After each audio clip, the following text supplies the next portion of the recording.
Hello, everybody. Welcome to another live stream Christian Vibe podcast. Today, Dr. Samuel Zinner joins us, and he's going to be discussing the Enuma Elish and its similarities to the biblical story. So, Dr. Zinner, I know that a lot of scholars out there, especially and primarily Old Testament scholars, compare the Enuma Elish to the creation accounts in the book of Genesis. Not just there, but in other cases, to other stories outside of the Torah in the Old Testament. So, what do you think about this? How do you look at the similarities between these two texts? First of all, Enuma Elish is it's often called the Babylonian Genesis. It's somewhat of a misnomer because the seven tablets, right? The dominant theme is really not creation, right? That's taken up in the later part, but nevertheless, right? This 18th to 12th century BCE Babylonian account of, let's say, theodicy or cosmogony. And it starts with the divine father and mother, Apsu and Tiamat, right? And at a later point, this god named Ea kills Apsu to replace him, right? So this sort of has parallels in Greek mythology, right? Think of the Titans, right, replacing their father. Then Tiamat plots revenge for the killing of Apsu. Then Marduk kills Tiamat, and then Marduk makes humans as servants, and the pantheon crowns Marduk as king. And then the pantheon construct the city of Babylon. Right, so that's the basic overview of these seven tablets. But what's really vital to understand in order to start a comparison, right, with the Torah is that the Enuma Elish was ritually read, right, for the Babylonian New Year. Right, and that's the key to it, because the priests read Enuma Elish for what's called this New Year festival. It's called the Akitu festival, right, on the fourth day of the New Year festival, right? And so then on the fifth day, right, was a ritual involving an animal sacrifice, and the blood of this animal sacrifice purified the temple. I'm talking about the Mesopotamian system, purified the temple, right? And this sacrifice was to ensure, right, the writing of favorable decrees for humans for the coming new year. Now, immediately, when you hear this word kupru, right, it's actually cognate with the Hebrew word kippur or kippur, right? So this has, in fact, strong parallelism with Yom Kippur, right, where we have two goats, and right, so they're sacrificed. The one is sacrificed, and then the other is sent out to the desert. It's very similar to the Mesopotamian kupuru. And also, as you know, in Judaism, right? So in this is the time of the high holy days, right? It starts with Rosh Hashanah, the new year. 10 days later, right, comes Yom Kippur, right? And so the divine decrees, according to Judaism, right, are being written, right, in these 10 days from the New Year, Rosh Hashanah, to Yom Kippur. And then on Yom Kippur, the decrees are finalized, right, or affirmed or confirmed. Right, so there's a lot of striking parallels going on there. But all right, so let's go back to the earlier parts right now of Enuma Elish. Right, and so what we see here immediately with Apsu and Tiamat is the divine father and mother. Apsu is sort of the heavenly god, or personification of the heavens. Tiamat is personification of waters, especially salt waters. And as scholars on this subject all know, right, this the name Tiamat is etymologically cognate, right, with the Hebrew Tahum, these waters that we read of in Genesis 1, 2, right? Because in the first verse we have in the beginning, Bereshit bara Elohim, and then so this bara, verb bara, actually here does not mean create. Right, so it's not saying in the beginning God created the heavens and the earth. It actually means in the beginning God separated the heavens and the earth. Right, so we separated the heavens and the earth from each other. Right, and so now if you understand the verb correctly, and this right bara here being understood as separated. Right, this has been argued by von Volda, right, some years ago, and I've recently had an essay published on this same topic. Right, in the Quran also we read that God created by separating the heavens and the earth. So this sets up what follows in the first creation account of Genesis, where God separates the land and the water in order to create the habitable land, and then the watery homes for all the living creatures in the waters. Right, but what's important here is that in the second verse of Genesis 1, right, there was tohu bohu, right, this desolate state, and the divine spirit or wind, this ruach Elohim, was hovering, and the verb there, right, is to be applied to birds. Right, so it's the divine wind or spirit is hovering over the waters of the deep, these primordial waters, right? And then in the next verse we read that Elohim says, "Let there be light," and there was light. So although most scholars would probably doubt it, I actually think it's plausible to see in this the idea, the metaphor of a cosmic egg. So the divine wind is hovering, is brooding over the waters like over an egg. And out of this watery egg comes the light when God says, "Let there be light." Right. So it's like a birth.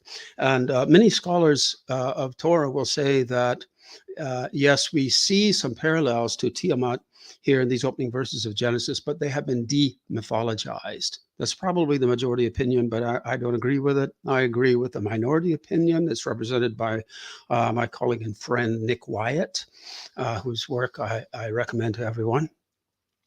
He does not believe that the authors of Genesis are following out following or doing this program of demythologization, right? So the tohu wabohu, there's something still personified in all of that, I believe.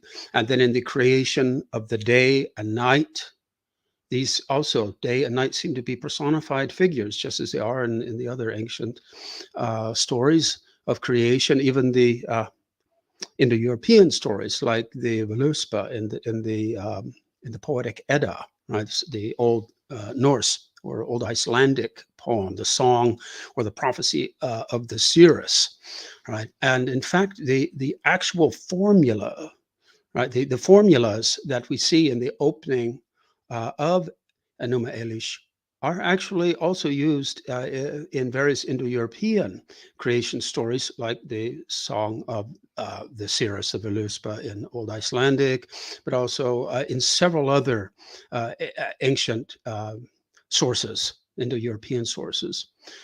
So I don't think we can really be sure what is more prior, right? Was this originally Semitic or was it originally Indo-European? I don't think we can know that.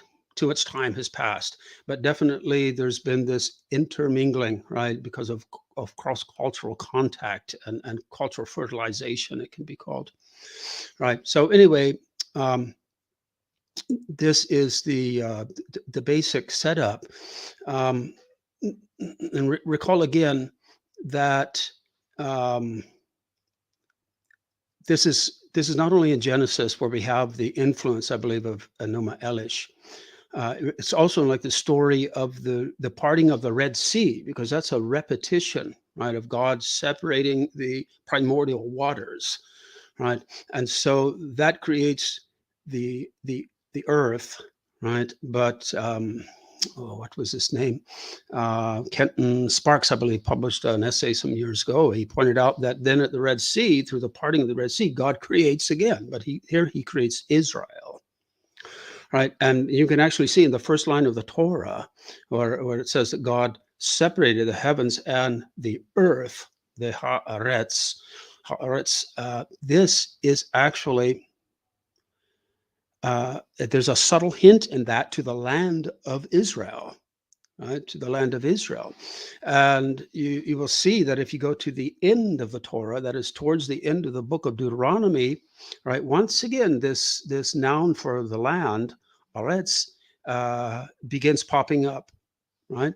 And it's been absent for most of the Torah in between. That it appears towards the end again as the Aretz Israel, as the land of Israel, right? So there's this subtle hint already in the opening of the Torah, the heavens and the earth, right? That it's created for the sake of Israel. That's probably the idea there, and of course that's a standard, like a rabbinic trope, right? That the heavens, and the earth were, the world was created for the sake of Israel. Right. In any case, so in the Enuma Elish, right? So we have these types of stories have the apex of creation being the establishment of a temple, right, for the main god, right? And so this is something we don't see in Genesis 1, 2 to 3. It's delayed, right? Because later in the Torah, we have the story of the construction and finishing of the mobile tabernacle, right? And scholars are well aware that in the account of the construction and finishing of the mobile tabernacle, it has these intentional lexical links that hark back to the first creation story in Bereshit, in the book of Genesis. So in a way, right, you have this delayed apex of creation as a temple, right? The tabernacle is not a temple, but it's the forerunner to the later stationary temple in Jerusalem. So that again, that's sort of a reflection of the influence of Enuma Elish. But I would say that what do we mean by influence? I think that Kenton Sparks was on the right track when he argued that what's going on is traditional, typical instance of ancient mimesis. The author of this Hebrew or Israelite story of creation, right, is imitating, right, stories like Enuma Elish, right, in order to promote the idea that the Israelite traditions, right, are just as venerable, and in fact, more venerable than the universally respected Mesopotamian stories and rituals.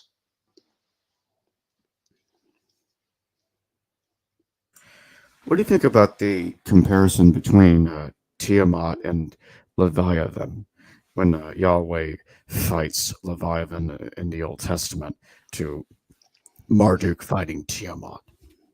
But it's a variation on this trope, right, that we find in several ancient creation accounts, right? So again, to mention the old Icelandic Elder Edda, right? And the Prose Edda as well by Snorri Sturluson. There we have a primordial creature that is slain, and then the body is dissected, and out of each of the parts of the body, right, the different parts of the universe are created, right? And so the battle with Leviathan, right, is just one more varied instantiation of that cosmological or cosmogonic trope. Some compare the story of Marduk fighting Tiamat and Kingu to Satan and God fighting in heaven, like Satan's rebellion against God. And what would you think about that comparison? Yeah, it's a distant transmogrification, right, of a very old story, right, that has these previously mentioned echoes. The slaying of the dragon, for instance, and again, the Red Sea story, the parting at the Red Sea, and the drowning of Pharaoh, of the Pharaoh, right? So that drowning of Pharaoh harks back to the slaying of Tiamat, right? And I believe it's in the Odes of Solomon that compares Pharaoh drowning the Red Sea to a dragon, right? And so this is a sort of a close echo, right, of the Tiamat mu theme. Do you think that the Enuma Elish could be a rewrite of a existing Sumerian story that we know about, or could it be a rewrite of a lost Sumerian creation account that we do not currently possess? Well, we know it has some Sumerian predecessors, so that's really not in doubt. Like this story of Ninurta and all of this, so that's really not in doubt. So the Enuma Elish goes back to, we don't know how old it is, but it's somewhere in the ballpark of the 18th to the 12th century before the Common Era, right? So even before then, you would have had versions of stories, right, that were developing and that eventually, right, are varied and developed in various different ways, like in the Enuma Elish, which seem to then become pretty stable because it's adopted by other cultures, right? And it's not really changed very much. And I think what helps that to a certain extent is that it's a 7-tablet story, right? And so it has this fixed genre, 7 tablets, and it's used ritually, right, for the New Year festival, right?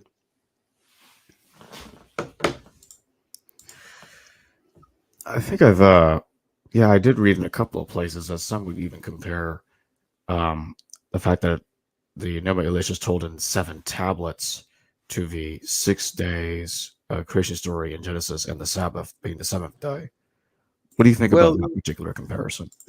I don't have anything new to share on that. All I can do is repeat what all scholars of this text know about, and that is that towards the end of Enuma Elish, there is um, a word that is cognate with Hebrew Shabbat and is mentioned. And so there is this rest that occurs right at the end of the 7 tablets. The main difference being that in Enuma Elish it is a monthly rest. It's a monthly Sabbath, right? So whereas the one in Genesis, of course, is a weekly Shabbat or a weekly Sabbath. And also, now that I mentioned the Sabbath, that is important because um, that's sort of towards the end, of the Mesopotamian story of beginnings.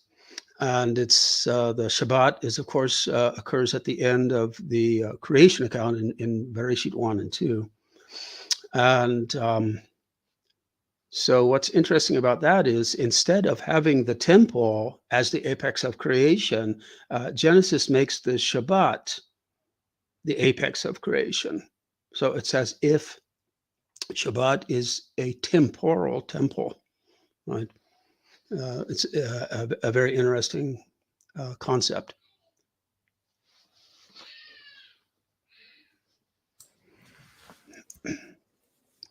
What do you think about the other comparisons that some will make, like the creation of man in the Enuma Elish? Um, and let me put it another way.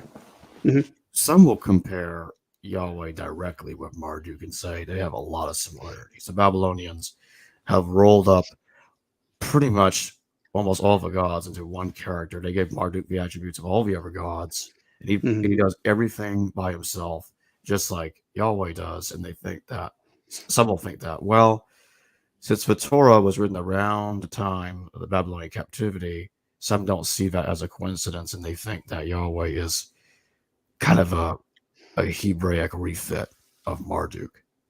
What do you think of that?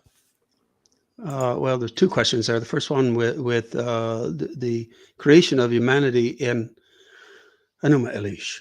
Their blood is used to create humanity, whereas in Genesis, right, it's like clay or some kind of dust, clay.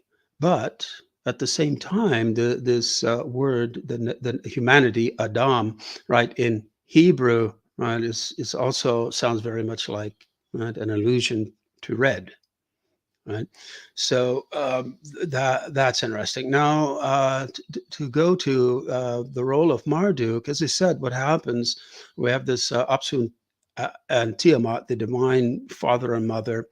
Ea kills Apsu, right, and replaces Apsu. Tiamat takes revenge, but Marduk kills her to put an end to that after she creates all these monsters, right? And then then the Marduk makes humans, right, as servants, as I said, and the pantheon then makes Marduk king, and the pantheon constructs the city of Babylon, right? So you don't overlook this in the Enuma Elish, right, as part of this this model of Marduk, right? The trope of the 50 names of Marduk is emphasized, right? So we have this, you can call it divine names theology. And you actually have a parallel to that, right, in the opening portions of the Torah, right, in the so-called first, excuse me, the two creation stories in Genesis. It has its own version, right, of a theology of divine names, right? And so in the first creation account, excuse me, Elohim is the only divine name used. In the second creation account, what we have is this dyad, Yod He Vav He Elohim, right? And so the standard line on that is, well, there are different sources that are being used and different divine names were used in those different divine sources. But that still has a lot of popularity, the so-called documentary hypothesis, right? Very popular in America still. It's sort of falling out of disfavor here on the continent, here in Europe, right? So you'll find increasing number of books published by very respected academic presses and university presses that are calling into question, right, the whole documentary hypothesis as something that, for instance, it's unfalsifiable. It's really not scientific. Anyway, that's one of the many arguments used against it. One of the other main arguments would be that if you look at other ancient texts like the Enuma Elish, the Epic of Gilgamesh, texts, poetic texts, and other kinds of texts on Egyptian stelae and all of this, that you see that it actually, the ancient practice for these types of myths was to include frequent repetitions that seem to be contradictory, right? And so if we then take the two stories of creation apart, right, and say, well, this comes from J, this comes from P, this comes from E, right, and you take those apart, then you lose these close parallels with all the other versions of ancient myths that we know. Anyway, here's not the place to argue on the pros and cons of the documentary hypothesis, because there are both pros and cons. And so I'm not taking a side on that, only pointing that out, that as we have it, right, the first creation account in Genesis uses only the divine name Elohim, whereas the second, or the continuation of that story, uses Yod He Vav He Elohim, and 10 times each, that dyad. And so why the difference in the divine names? Sure, it could be that there are different sources being used and the different sources use different divine names. But on the other hand, the text as we have it seems to be employing some kind of special theology of divine names. Because after Genesis 3, right, the story of the fall, then we get to Genesis 4, which is continuing things, right? And there you have, in that story of Cain and Abel, 10 instances of the tetragrammaton, right? And so, excuse me. Um,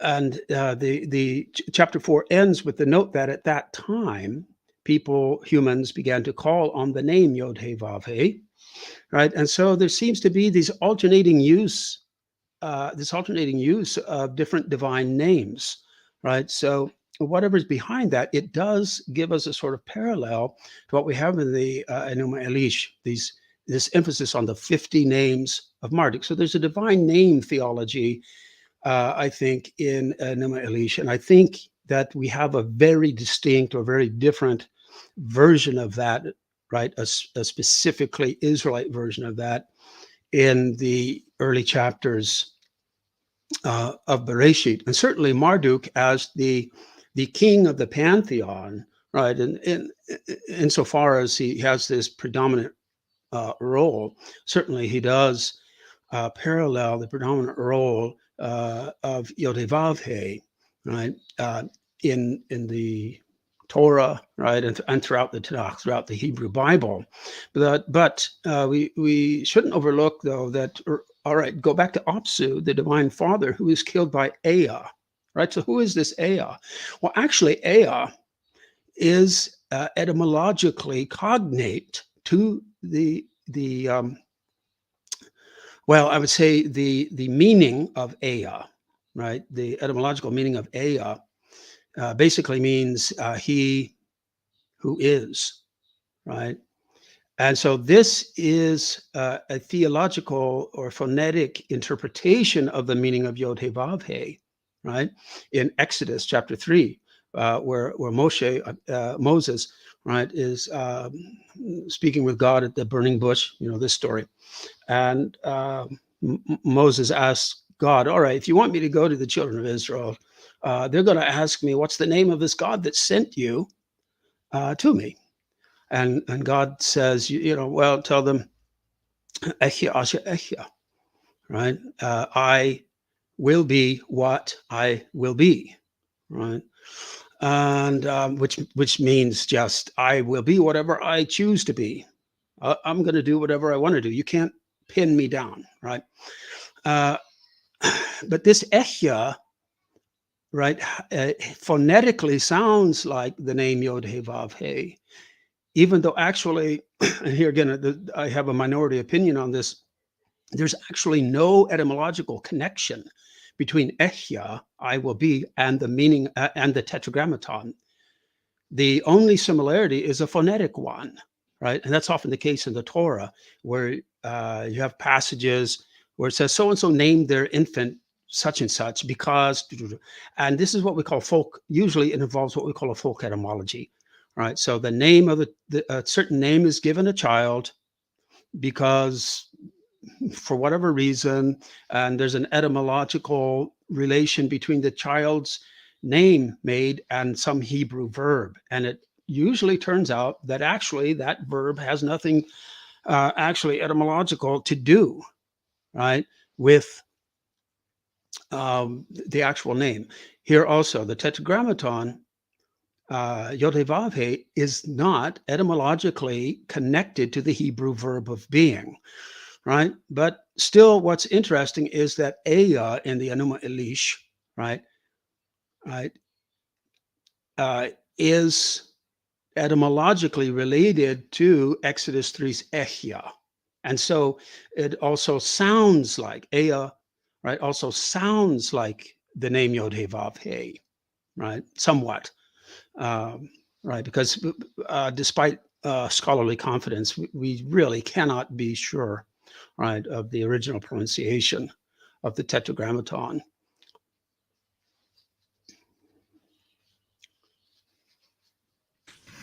So from the scholarship that you've read in Europe, what are the main reasons? Let me rephrase that.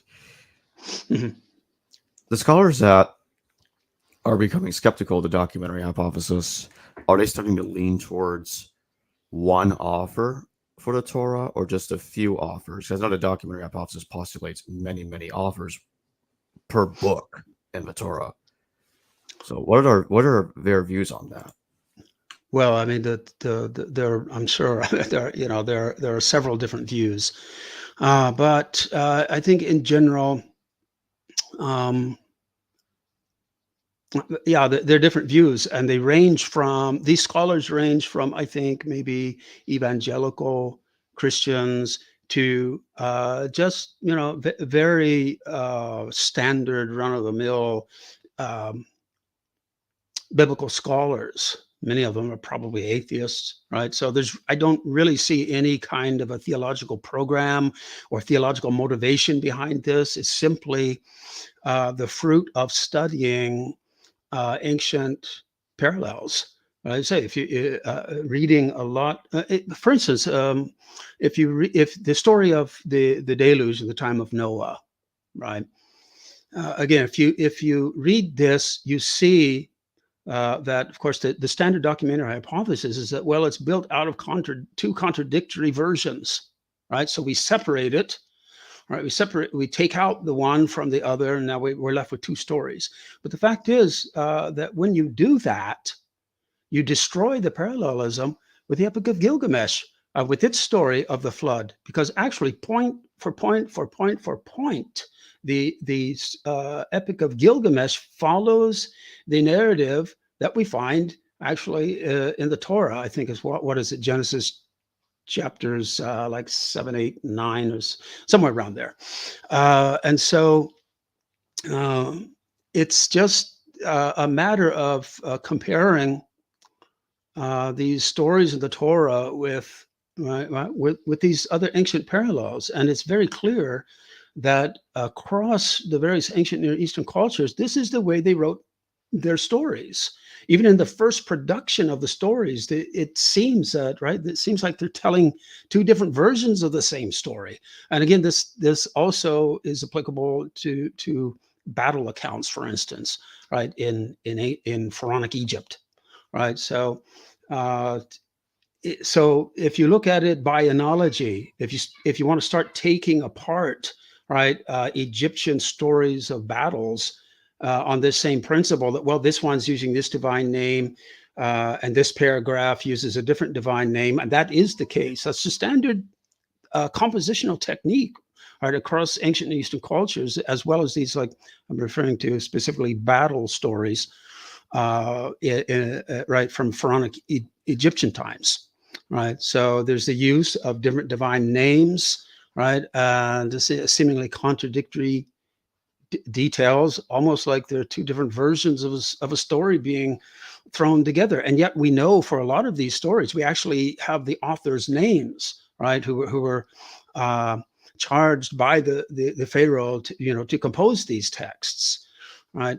Anyway, so as I said, I'm not here to argue one side or the other, because there are pros and cons, right? And I would say that the question of um, are certain aspects of what we see in the Torah, do they reflect composition or redaction, right? That's really, you have to go by section, right? You can't generalize. You can right. So you have to look at different sections, right? And so I think some of these continental authors would say, for instance, yeah, well, the first creation account and the so-called second creation account, probably by the same person, right? And there's there are a lot, again, there's pros and cons to that, right? And so you could talk to one of these scholars arguing the pros, and it sounds really convincing. Then you turn around and talk to one of these other scholars who's arguing the opposite case, and that also sounds plausible, right? And so I think that a lot more research has to be done, right, before we start getting to the bottom of this. But it's a fertile field right now in scholarship on the continent. Also in Israel, there's a lot of work being done. And I think that it's simply going to take time. I don't think anyone should be dogmatic about this at this point. There's a lot more research that has to be done in light of this new paradigm. Right? We don't know if it's going to win out or not in the end. If you could answer this question, where do you lean towards currently? I know you say you don't have a position right now, but Mhm. if you lean towards something, which direction would you lean towards? The documentary hypothesis being true or not? Well, well, look, in science, right, and that's what historians should basically be doing, right? Historian of literature, or whatever you want to call it, Old Testament scholar, Tanakh scholar, right?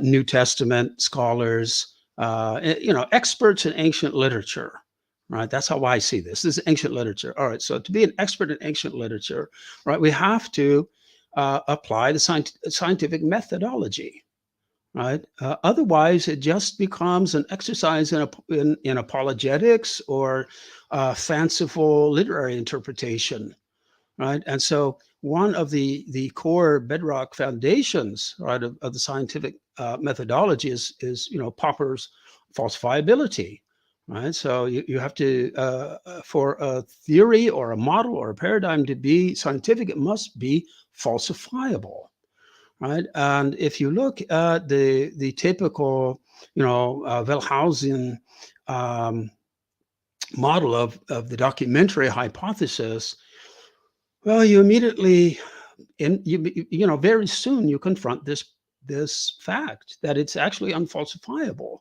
because Wellhausen and others, right, will split the text right into the JEP, and then there are further divisions, as you know. But whenever there's conflicting evidence, they simply say, "Oh, right, that's been contaminated by one of the other sources." So whenever there's evidence against the hypothesis, right, it's sort of a sleight of hand that's used, a magic trick that's used, that wishes the contradictory evidence away. So it's not falsifiable, right? That doesn't mean it's wrong. It doesn't mean it can't be saved. But I mean, in the classical form, I don't think it's scientific. That's definite, right? Now, whether or not the documentary hypothesis in some form can be saved or is applicable, right? I think we need a lot more research on this, even stylometric research, right? So computer software programs that look at different sections of an ancient text to see, right, if certain very fine particles of speech are used the same way. Right. And so this is how, for instance, in a court of law, you can use, stylometric. This has been used, right, to put people away for murder, right, by examining a text, right? There are different things that could be done, right? Sometimes you examine the orthography, right, of a piece of evidence, but also you can use stylometrics, right, to determine whether someone wrote some of these. Also, this is used increasingly in literary studies, right? So, did Shakespeare really write such and such a play? Right? So, well, stylometrics is increasingly used to answer that question scientifically, rather than just on the basis of literary preferences, literary beliefs, literary feelings, right, of a literary expert, right? So, but I would say this too, to conclude on that point. Again, if you look at Genesis story of the flood, it agrees perfectly, right, with the step by step stages in the narration in the counterpart or the parallel in the Epic of Gilgamesh. So if you separate the Genesis flood story, right, and you take them apart, right, and create two different that parallelism is destroyed, right? So that's a really, really powerful argument, right? That there's something integral and compositional rather than just redactional in the story of Noah's flood in Genesis. But even having said that, that of course does not prove that different sources were not used, right? Because if you think about that logically, you could say, all right, there are different sources that were available telling the same story, but using different divine names or whatever. And so the redactor of the Torah, or the redactor of the story of the flood in Genesis, took portions from each of the two and put them together in the traditional order known from Gilgamesh. All right, so so that's what I say. I'm just not really prepared, right, to take a side. I don't think taking a side on this really, at least from where I am, would be scientific, because I believe that more research has to be done before people can be really overconfident. So I don't know if I lean anywhere. I'm just like sort of in the middle, because the evidence can take you either way.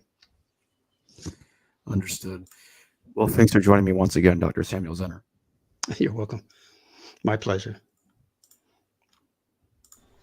Hello, viewers. Thanks for watching this video from the History Valley YouTube channel. Please don't forget to subscribe and hit the notification bell. And if any of you wish to further support this channel, please consider checking out this channel's Patreon page and becoming a patron, and or donate through PayPal or through Super Chat during a live stream. Thank you.